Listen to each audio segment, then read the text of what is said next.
Hello, everyone, and welcome to another episode of the Counsel Code, a podcast series by Volody. I'm 𝐬𝐭'𝐬, VP of Sales at Volody, and your host for this podcast. Volody is a leading legal tech software company that has been transforming the legal landscape since 2016. Our solution portfolio includes contract lifecycle management, litigation management, and insider trading software, empowering the legal team with cutting-edge technology. This podcast is designed to provide a valuable insights to the legal community through conversation with the top legal experts. We'll explore their professional journey, key learnings, challenges, strategies, and perspective to gain deeper understanding of the evolving legal world. After all, it's not about the law, it's about the stories behind it. Let's get started. Bank loan recovery is always a big challenge, involving complex mix of financial, legal, operational, and borrowers-related issues. To help us unpack this and get deeper insights, we are delighted to have with us today Mr. Ritesh Shah. Ritesh, welcome to the podcast. It's a pleasure to have you here. Thank you very much. It's my pleasure also to join your podcast here. Ritesh is a seasoned legal professional with over 2 decades of experience. Currently, he is acting as a EVP Legal and Head of Resolution and Recovery at Kotak Mahindra Bank, where he has been spent almost 20 years. Ritesh's legal journey began as an associate at 𝐀𝐟𝐭 & Associate based out of Vadodara, Gujarat. Ritesh's key expertise is legal resolution and recovery, negotiation and arbitration. Ritesh, thank you for joining us and looking forward for a great conversation. Yeah, same here. So Ritesh, what inspired you to pursue the career in law, and share us a brief overview of your legal journey? Okay. So from an early stage, I was drawn to the idea of problem solving through structured reasoning. Okay, means each and every problem has some solution. So we have to find out the solution. We cannot continue with the problem. So law offered the unique blend of intellectual challenge, public service, and the ability to influence outcome that genuinely impact people lives, because either side will be impacted and it will be genuinely. So dynamic nature of the legal interpretation, its power to balance justice with the commercial reality, commercial wisdom, cemented my decision to make my career in legal. All right. So you must be popular amongst your friends as well at home as well, because you would be finding solution for every problem. All right. So considering your experience actually related to recovery, so why do clients typically default on their loans, and what are the common tricks or tactics they do, some of them, to delay or avoid repayments? See, default is not every time. It's not deliberately. Okay, Yeah. sometimes it deliberately default is there because the fund diversion to group company or fund diversion to other project, for other investment. So that brings the into default also. Sometimes major expansion means which is unnecessarily owing to their capacity also lead the default. So these are the few criteria where it is the deliberate and non-deliberate defaults happens. Sometimes many time happen the creditor is not granting further facility. It's a multiple banking facility or in the consortium banking facility. They try to find out switch the banking, and midway also they encounter with the default and everything. Are there any fraudulent cases also in this? Because in terms of getting a loan, and because there could be some fraud, are there some sort of cases like this? Yeah, there will be some prolonged cases. So basically, if you have documented properly your loan documents and security documents, and your communication means the notices and the litigation has a proper flow, then it can be lead to swift resolution versus the highly contested litigation, prolonged litigation, you can say. Okay. All right. Great. So can you walk us through your role and key challenges you face in managing recovery and legal resolution at large bank like Kotak? So I'm looking at the NPA recovery and resolution for the two major division of the bank. Okay, so on the challenges side, if I see, so many times we see the challenges on the borrower filing multiple litigation, borrower tracking unnecessarily in the criminal side on the litigation, delay in the judicial process means matters getting adjourned repeatedly or getting listed on the board and accordingly getting adjourned. So these are the main challenges, and the utmost challenges in the resolution of the NPA recovery is the depletion in the valuation of the asset. Because when onboarded case, bank has onboarded the case, they must have valued with the X number. Correct.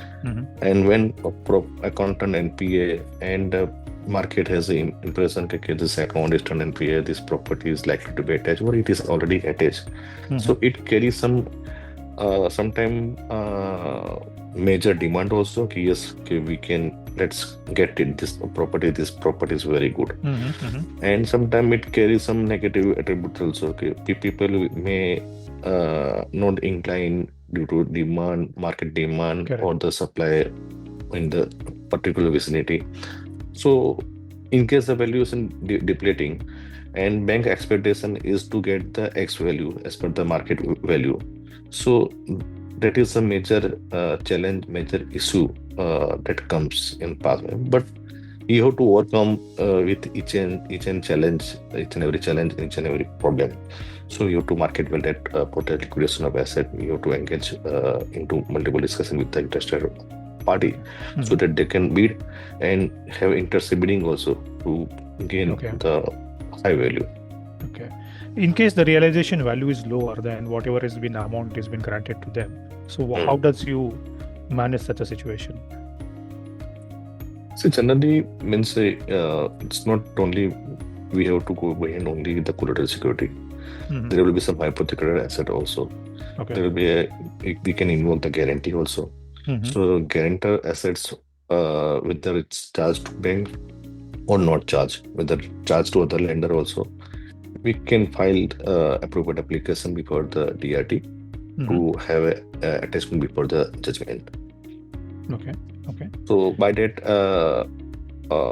process also, you can some impact on attachment of the other free asset or with this charge to the lender, and you can take the recovery action because of this properties. Ritesh, correct me if I'm wrong. Sometimes it's been like there should be operational or resource constraint would be there at the bank. Could be inadequate follow-up or limited recovery staff expertise, or maybe the geographical spread.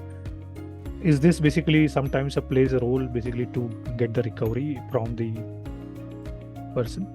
No, this is not the issue within Kotak and our team. We are geographically located very well, and we have very expert team within our bank. And each of my team member take care of each of the resolution of the cases very strongly and diligently. Okay, that's great. So how the recovery process evolved over the past few years, especially with advancement of technology and regulatory changes? So regulatory changes is the utmost thing, so that we have to follow every time. So DRT and SARFAESI has evolved the recovery and resolution process very strongly. And now after IBC was connected in 2016, this IBC also giving some different resolution impact. Now it is credited, it's becoming the creditor driven process, and creditors are getting into control of the business, and creditor driving the resolution process by inviting the resolution plan and everything. Okay, all right. So I mean, how the technology is playing in a role? Because I mean, do you think any technology like AI basically could help you basically to get the recovery faster, or filing some cases could be some faster? How the technology can help you? So technology is helping very well. AI and everything. That's because you can have some good analysis of the judgment in a span of minutes or second also. The court e-filing process means that is also means High Court and Supreme Court is just on the filing of the e-filing. So now physical filing, it's a separate thing, but you have to get into the e-filing. So that is creating lot solution for the lawyers, advocates, and the in-house counsel also. Okay, correct, agree. So what strategies does Kotak employ to balance strong recovery efforts while maintaining the customer relationship and goodwill? Because that is very important. Because you, of course, you have to maintain, it's like basically you have to maintain the relationship and as well as get the best value for your bank as well. So how do you maintain that and what's the strategy you use actually for this? So in very second question, I told you, every defaulter may not be a chronic defaulter or international defaulter. It may be a situation default also. Okay. So whenever you are taking your legal action, that you have to drive your legal action as per the process, means the recall, SARFAESI, enforcement, or the IBC, anything means that process will follow as per the documented process and as per the score. But when you are having a communication with your borrower, mortgager or guarantor, it should be open and the clear communication. Okay. And why we are saying the resolution? Okay, because litigation is not the business of the bank. Bank business is to lend the money and to earn the interest. Okay, we are happy to resolve any issue. So we follow that part. Yes, litigation, when some borrower is contesting, highly contesting, we also participate in that litigation to try to succeed. But when borrower has ability to revive the business, where we see the revival of the business also can we to go for the resolution and restructuring also, which help borrower to establish a good confidence, good trust on the bank. Okay. Correct. And after they have regularized the account, they continue the relationship with the bank. Okay, all right. And what's the typical time frame do you see actually in terms of getting the recovery from any client? It is case to case basis, means on the asset side also means how the collaterals are there, how the marketability, all the sellability is there, how the business is there. Means it depends on the various parameters. Okay, all right, interesting. So can you share an example of a complex legal resolution or recovery case you handled and the learnings from it? So there was one consortium case that we managed, although we had hardly some lower percentage in the entire consortium, but we as a lender, one of the lender, took a lead to restructure the account, and that helped each and every lender not to encounter any loss in the recovery. And on the other side, company also got revived. But challenging, convincing, and the structuring, the resolution and restructuring was a key challenge, and it continued for 6 months. Okay. And then each and every lender could come on the sample platform. That's all great. And what's the percentage success rate actually you would have in terms of the recovery? So means in our case we have seen 100% success. Okay. Time value is there. Okay. Some cases you can resolve with quick time. Some cases may get into prolonged litigation. But you have to apply the strategy where each and every case get resolved with 100% result.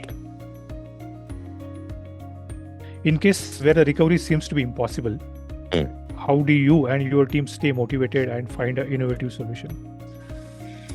So we see the challenges and we try to overcome some challenges. We don't see that there is an impossibility in the recovering or the resolution of the account. Okay, if I see that there is an impossibility, then I'm creating just a negative environment. But my team is work on the positive environment. Despite any challenges, they try to overcome, they try to find a solution. As a team, we work jointly and closely to resolve any account. Okay, all right, great.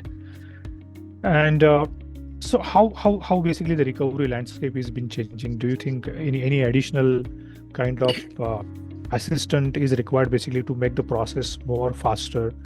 Is there any some inputs you want to suggest, or anything you want to share? That will be great. See, this Identity Act was introduced for the financial creditor, okay, for the lenders bank. Then SARFAESI was enacted. Now IBC has evolved. So IBC is evolving in a different landscape, which is creditor-driven process, and IBC is giving the timely resolution with the strict timelines are there. Of course, there is some challenges are there. Discussing and convincing the other COC members. But yes, IBC is giving some timely resolution. Okay, all right. Do you want to share any funny case or any fake case with us of the recovery, or maybe any fraudulent case? For fraudulent case come with means it's like you have to get into the action, means how the fraud was happened, and was it actually it was fraud or not. So many times the business related fraud is that somebody has diverted a fund to group concern, or somebody has diverted a fund to the individual account. So there we have to get into through some commercial wisdom. So it's on differently from the legal side, we have to get into this on the financial side. So as a legal resolution and recovery team, we are not limiting ourselves only to the legal thing, means DIT, SARFAESI or IBC. We are also getting in the financial analysis, financial weighting, forensic report, stock audit report, transaction audit report. And our team has developed a good skill and ability to go through any financial reports. Okay, great. So that helps in the resolution as the extraordinary team within a bank. Okay, great. And what is the punishment given by the Indian IPC, or maybe as per the Indian jurisdiction, to any person who has defaulted the loan? Punishment means you can liquidate their asset and everything. Okay, like I said, you can file some attachment before judgment, before the DIT for their free asset, which is not charged to you, but it may be free or charged to the lender. So all asset and everything can be liquidated in the DIT loan process. All right, great. What advice you would like to give to the young legal and banking professional aspiring to build a career in the recovery and legal resolution? So, you should develop the integrity, which is the utmost important role. You should focus and dedicate yourself in analyzing the judgment. Fundamentally, you should clear with all laws, all relevant sections, and necessary judgment analysis on that thing. You should have a clear and open-ended communication while you communicate with your parties or with your senior advocate and whose firm you are practicing, or even you are doing some in-house job. So there are also some open and clear communication. The learning appetite means legal is that you have to read the law every day and you have to learn every day. So you should be open to learn every day. That's great. All right, now it's a time for our rapid fire round. Quick answers, quick questions. Okay, no overthinking. Just first thing that comes in your mind. All right. The biggest myth people have about the loan defaulters? They are broken. Okay. Hardest type of case to resolve, corporate or retail? Corporate. Okay. Because the highly contested litigation many times and the other circumstances. Okay. One skill every recovery officer must have.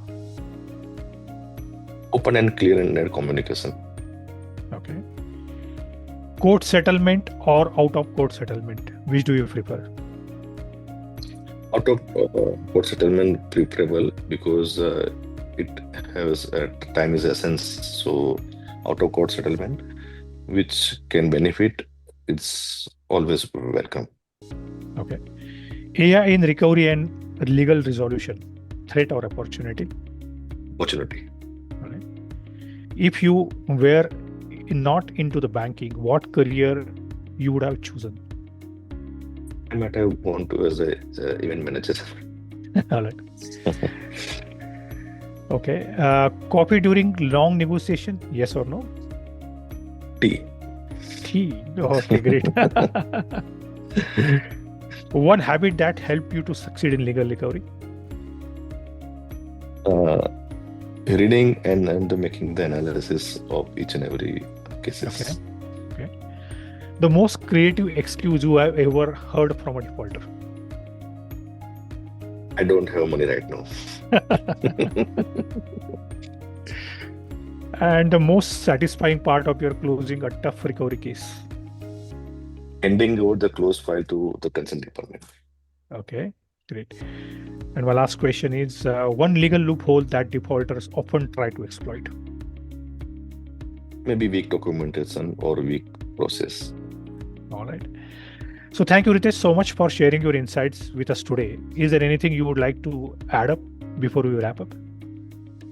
So it was a great experience with you, Milind, and I'm very much thankful for inviting me on this podcast.